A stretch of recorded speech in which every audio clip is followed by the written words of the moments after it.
मुस्तफ़ा जन रहमत की खिदमत में दाहिया कल्बी हाजिर हुए। दाहिया कल्बी कौन? हजरत जिब्रील जब भी मुस्तफ़ा की खिदमत में आते इन सहाबी की सूरत में आया करते। और तफसीर नगार ने लिखा ये बड़े खूबसूरत थे, इतने खूबसूरत कि अरब की लड़कियां दरवाज़ों में छुप छुप कर इनको देखा करती थी। अभी ये ईमान न लाए थे, मुस्तफ़ा जान रहमत का इनसे सामना हुआ। बड़े हसीन व जमील, बड़ी प्यारी सूरत, बड़ी प्यारी रंगत। मुस्तफ़ा जान रहमत ने जब इनको देखा, रात को आकर अल्लाह की बारगाह में दुआ की, मौला तूने उस बंदे को कितना प्यारा बनाया है, उस बंदे को कितना हुस्न दिया है। मैं चाहता हूँ तू इतने हसीन बंदे को दोज़ख से बचाकर जन्नती बना दे, दोज़ख से बचाकर जन्नत के रास्ते पर चला दे। अगले दिन सुबह मुस्तफ़ा की खिदमत में वो दाहिया कल्बी हाजिर हो जाते। रात को मुस्तफ़ा दुआ फरमा रहे हैं, मेरे मुस्तफ़ा की दुआएं भी असर रखती हैं। रात को दुआ कर रहे हैं, मौला बड़ा प्यारा है, बड़ा हसीन बनाया है, बड़ा खूबसूरत चेहरा है, मैं चाहता हूं तो इसको दोज़ख से बचा ले, इसके दिल में इस्लाम की मोहब्बत को पैदा कर दे। सुबह मुस्तफ़ा की बारगाह में आता है, आकर कहता है कि आप किस चीज़ की दावत देते हो, आप किस चीज़ की तबलीग करते हो। मुस्तफ़ा जान रहमत ने फरमाया, मैं इस चीज़ की तबलीग करता हूँ कि अल्लाह एक है, अल्लाह को एक मानो और मैं उसका भेजा हुआ रसूल हूं। ये कहने लगा, ईमान तो मैं ले आऊंगा, ईमान तो ले आऊंगा, मगर मैं एक बात से डरता हूं कि आपका रब मेरे उस गुनाह को माफ नहीं करेगा। मेरा एक गुनाह ऐसा है, मुझे खौफ है ईमान लाने के बाद भी अल्लाह मेरा उस गुनाह को माफ ना फरमाएगा। मुस्तफ़ा ने फरमाया, तेरा गुनाह क्या है, तेरा वो गुनाह क्या है, वो गुनाह बता तो सही ना। हजरत दाहिया कल्बी कहने लगे, या रसूलल्लाह सल्लल्लाहु अलैहि वसल्लम, मैं अपने कबीले का सरदार हूँ और मैंने अपने कबीले की 70 बेटियों को जिंदा जमीन में दफन कर दिया।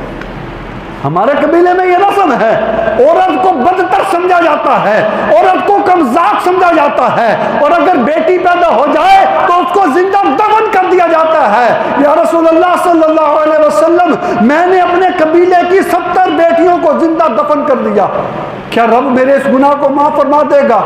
मेरे मुस्तफ़ा ने फरमाया, रब इस्लाम से पहले होने वाले सारे गुनाहों को इस्लाम लाने की वजह से माफ फरमा देता।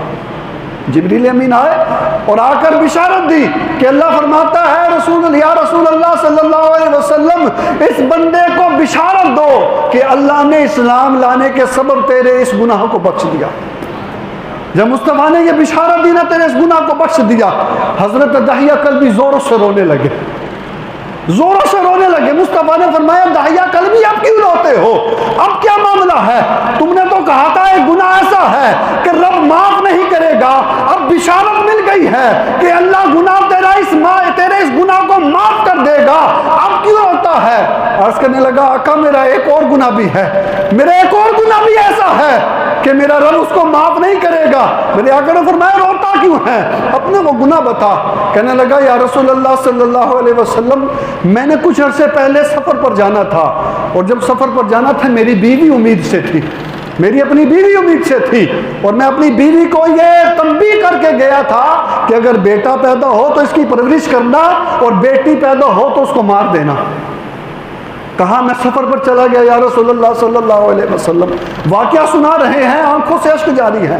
आका सफ़र पर चला गया, लंबे अरसे तक मैं वापस ना आ सका। एक लंबे अरसे के बाद जब घर वापस आया, घर पर आकर दरवाजे पर दस्तक दी, एक छोटी सी प्यारी सी बच्ची ने घर का दरवाज़ा खोला। जब उसने दरवाज़ा खोला, मैंने पूछा, तुम कौन हो? वो बच्ची कहने लगी, मैं इस घर के मालिक की बेटी हूँ, मैं इस घर के मालिक की बेटी हूँ। हजरत दाहिया कल्बी पर कहने लगे, या रसूल अल्लाह, मेरे मुंह से बिला इख्तियार निकल गया कि अगर तू इस घर के मालिक की बेटी है तो इस घर का मालिक मैं ही हूँ, अगर तू इस घर के मालिक की बेटी है तो इस घर का जो मालिक है वो मैं हूँ। कहते हैं, या रसूल अल्लाह सल्लल्लाहु अलैहि वसल्लम, ये कहने की देर थी, वो मेरी बेटी बाबा बाबा कहकर मेरे कदमों से लिपट जाती है। कहती, बाबा आप कहाँ चले गए थे, मैंने आपको कितना याद किया, आप मुझे छोड़कर किधर चले गए थे? कहने लगे, या रसूल अल्लाह सल्लल्लाहु अलैहि वसल्लम, मैंने उसकी एक ना सुनी, मैंने उसको धक्का देकर पीछे गिरा दिया, अंदर बीवी के पास गया, जाकर पूछा, ये किसकी लड़की है, ये किसकी बेटी है? बीवी ने कहा, वो जो बच्चा पैदा हुआ था वो यही बेटी पैदा हुई थी। कहने लगा, मैंने तुझे कहा ना था बेटी पैदा हुई तो उसको मार देना। अब माँ तो माँ थी, माँ कैसे कर सकती है, माँ की कदर जानो, माँ तो माँ थी। बहरहाल बेटी के पास आए, अब आकर सोचने लगे कि अपने कबीले की बेटियों को तो मैं जिंदा दफन करता रहा, या रसूलुल्लाह बेटी बड़ी प्यारी थी मेरी, बड़ी हसीन थी। अब दिल में यह भी ख्याल आता था कि मैं इसको उठाकर सीने से लगा लूं, दिल में यह भी ख्याल आता था इसको गोद में लेकर चूम लूं, मगर साथ साथ यह भी तसव्वुर था कि आज मैं अपनी बेटी को प्यार करता हूं, कबीले वाले क्या कहेंगे। हमारी बेटी की बारी आई तो उठाकर जिंदा दफन कर दिया करता था और अपनी बेटी को प्यार करता फिरता है। कहा वक्त गुजरता गया, दिन गुजरते गए। मैंने एक दिन अपनी बीवी को कहा मेरी बेटी को तैयार कर दे, बेटी को तैयार कर दिया। बीवी समझ गई मामला क्या है, वो मेरे पैरों में गिर पड़ी, कहने लगी दाहिया मैं तुझे वास्ता देती हूँ खुदा का इसको ना मारना, मैं तुझे वास्ता देती हूं इसको ना मारना। कहते मैंने अपनी बीवी को धक्का दिया, बेटी को पकड़कर बाहर निकल गया और बेटी रास्ते में मुझे कहती जाती बाबा मुझे कहां लेकर जा रहे हो, क्या नाना के घर लेकर जा रहे हो, बाबा क्या मुझे आप खिलौने दिलाने जा रहे हो, बाबा मुझे कहां लेकर जा रहे हो। कहते वो कभी रास्ते में मेरी गोद में थी, कभी मेरे माथे पर बोसा देती है, कभी अपनी दोनों कलाइयां मेरी गर्दन के गिर्द लपेट लेती है, पर मुझे उसमें तरस नहीं आ रहा था। चलते चलते कहते या रसूल अल्लाह रोते जा रहे हैं, वाकया बयान करते जा रहे हैं। आका एक मकाम पर पहुंचा, बेटी को नीचे उतारा और मैं बेटी के लिए गड्ढा खोदने लगा, बेटी के लिए कब्र खोदने लगा। अब मैं धूप में काम कर रहा था। बेटियां बड़ी चीज होती हैं, जो लोग बेटियों से नफरत करते हैं ना, सुनो बेटियां बड़ी चीज होती हैं। कहते मैं धूप में काम कर रहा था, मेरी बेटी ने जब देखा ना इतना सख्त और इतनी सख्त धूप में इतना सख्त काम कर रहा हूं, दूर खड़ी होकर कहती बाबा इतनी सख्त धूप में काम ना करे ना, इतनी सख्त धूप में आप थक जाएंगे। और मेरे करीब आकर अपने गले से नन्हा सा दुपट्टा उतार कर मेरा पसीना साफ करती है, बाबा आप थक जाएंगे काम ना करें।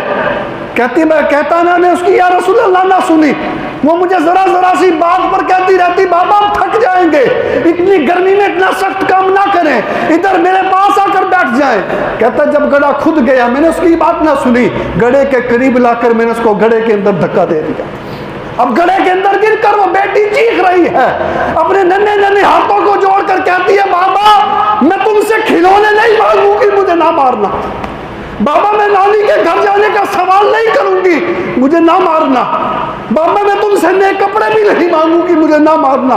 इधर रोते जा रहे हैं, मुस्तफा भी रो रहे हैं, सहाबा भी रो रहे हैं। कहते या रसूलल्लाह मुझे उस पर तरस नहीं आया, मुझे उस पर तरस नहीं आया, मैं उसको दफनाता गया, उसके ऊपर मिट्टी डालता गया, यहां तक कि जब वो गर्दन तक दब गई अब उसने मेरी तरफ इल्तिजा करना छोड़ दी, मुझे कहना छोड़ दिया और अल्लाह की बारगाह में दुआ करके कहती है मौला मैंने सुना है तेरा एक नबी आने वाला है जो बेटियों को इज्जत देगा, तेरा एक नबी आने वाला है जो बेटियों को बचाएगा, मौला अपने उस नबी को भेज दे, बेटियां मर रही हैं, मौला अपने उस नबी को भेज दे, बेटियों की इज्जतें खराब हो रही हैं।